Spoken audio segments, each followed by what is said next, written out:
the non-recognition of religious minority rights, what have you. The second is not addressed, in my view, properly. So, that's a bit quick. Wait a while.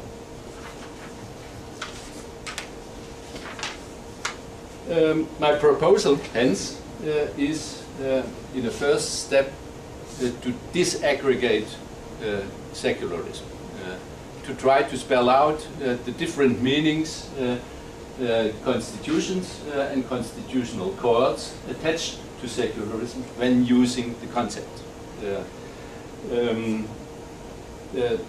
The first use of such a taxonomy is clearly to clarify our semantic understanding of the fuzzy overlapping and clustered terms used in legal, jurisprudential and constitutional texts in order to understand what we mean when we disagree in our normative evaluations and judgments.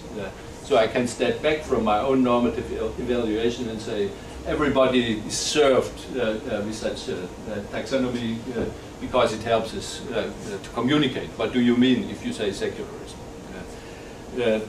The second is a normative criticism in a first and very rough step of these varieties of constitutional secularism from the standpoint of my minimalist understanding of liberal democratic constitutionalism.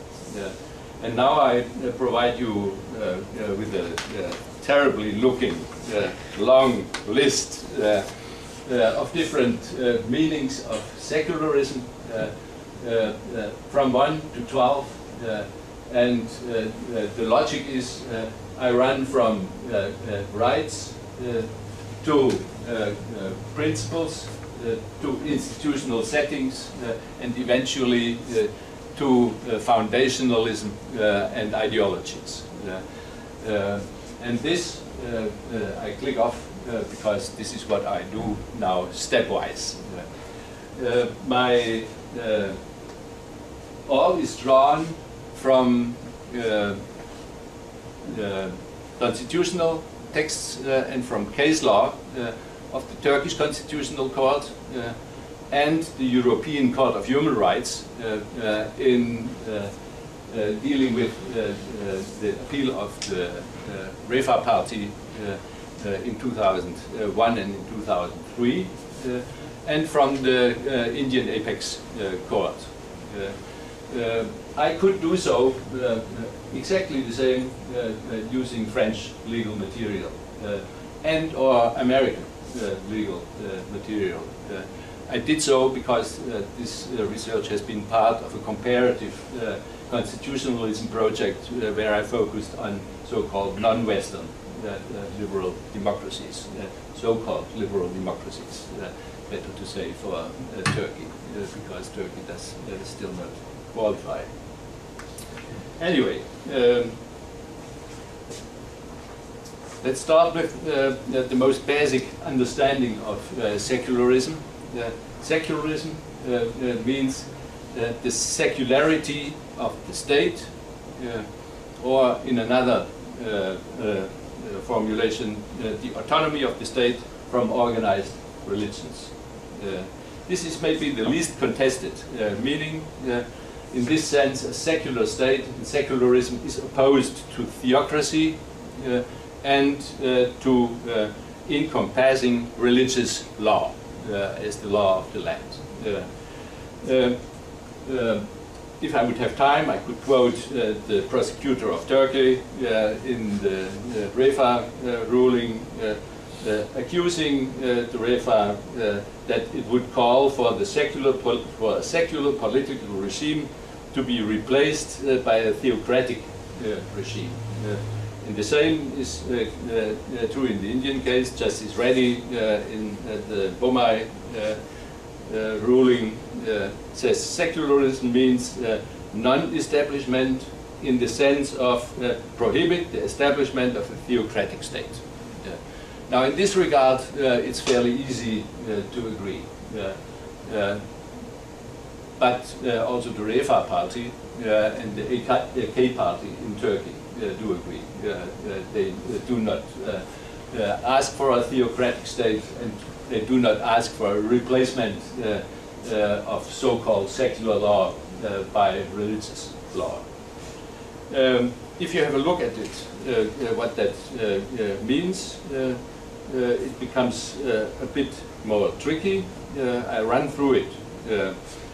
These church-state battles are a Western predicament, as Robinson and others have shown. So the threat of a theocratic state in the Western sense is nowhere present. Not even in Islam, because Islam lacks this type of hierarchically organized church, which is characteristic for Roman Catholicism and for Orthodox religions. So the threat, at least, is peculiar to Western developments and does not hold in the same way for other religions. It is quite clear that Western modernizing states have not been secular states. Cuius regio and cuius religio regimes are part and parcel of the setting of the 17th and early 18th century.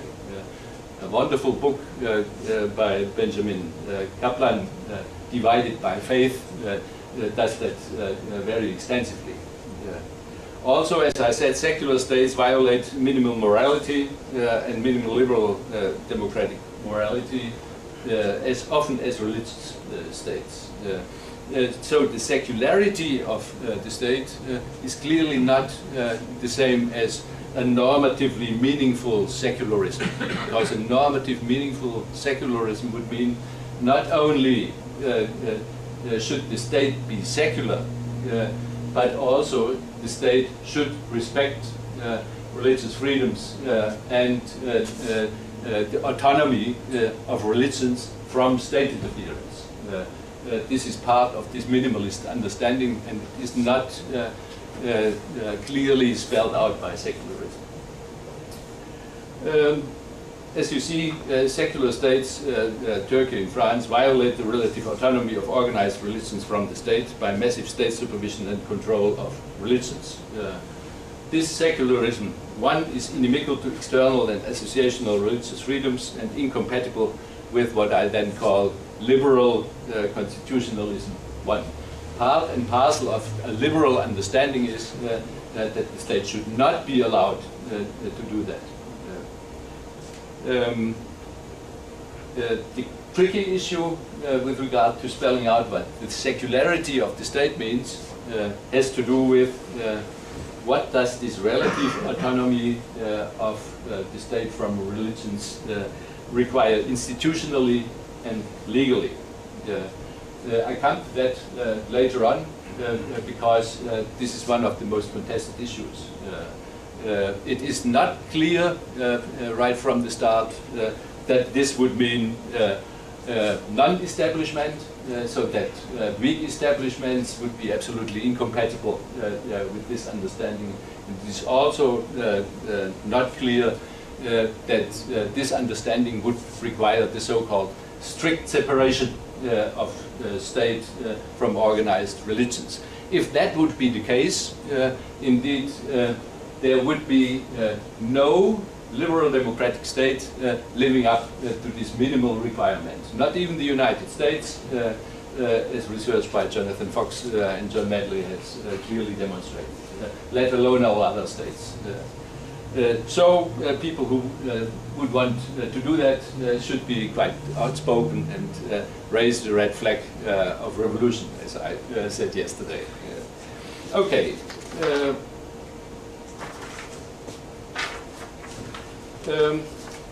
These two autonomies, autonomy of religion from state and state from religion, the second of these autonomies means associational freedoms and collective toleration of religion. Associational freedom of religions is not a modern Western invention. That is quite clear. The late Millard system demonstrates that. And more contested might be, but this is my position, collective toleration of religions ending fighting wars against each other is as important as individual toleration. Individual toleration develops later on, is a liberal understanding of the first part of religious freedoms. So liberal constitutionalism requires also individual religious freedoms and in addition equal legal associational freedoms for religions and non-discrimination. And it is quite clear that this has not been guaranteed in the late Ottoman Empire. So individual and associational religious freedoms, both parts often are in tension with each other. But both are part and parcel of liberal constitutionalism. That this is the case, that liberal autonomy is internally contradictory, has been very nicely spelled out by Nancy Rosenblum, by Jeff Spinner, and many others. And I deal with that tension in my book in 2 chapters, because a liberal state should not just overrule the associational autonomy of religions in cases where religions do not live up and do not want to live up to liberalism and democracy internally. The jurisdiction of constitutional courts is full of cases in which courts have the difficult business in hard cases to balance individual autonomy against associational autonomy of religion.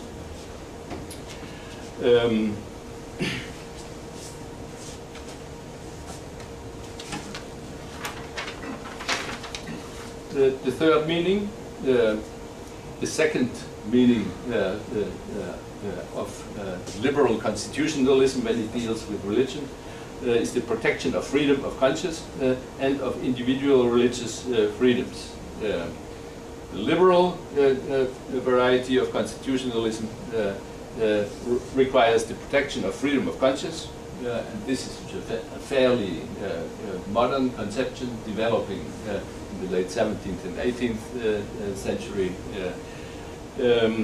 And in addition, it also, no, I should stick to it first, against both religious majorities and religious minorities and their organizations.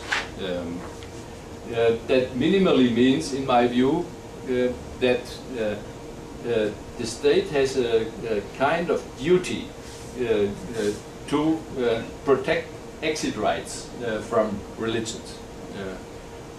And if the state is not only libertarian, this also means there should be actual exit options which make it possible for dissenters to leave, make it possible for vulnerable minorities, minors and women in religious minorities and in religious majority organizations to really exit.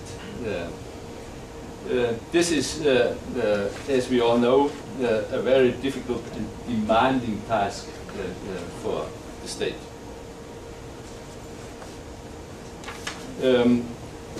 The next variety of secularism 4 is protection of religious minorities against unbound democratic majoritarianism of both religious as well as secular majorities. Here is the tension between liberalism and democracy quite outspoken. Liberal constitutionalism is not the same as democracy. Liberal constitutionalism is the rule of law, protection of individual and associational civil rights, and minority protection in tension with and incompatible with simple democratic majoritarianism. And all liberal constitutions are full with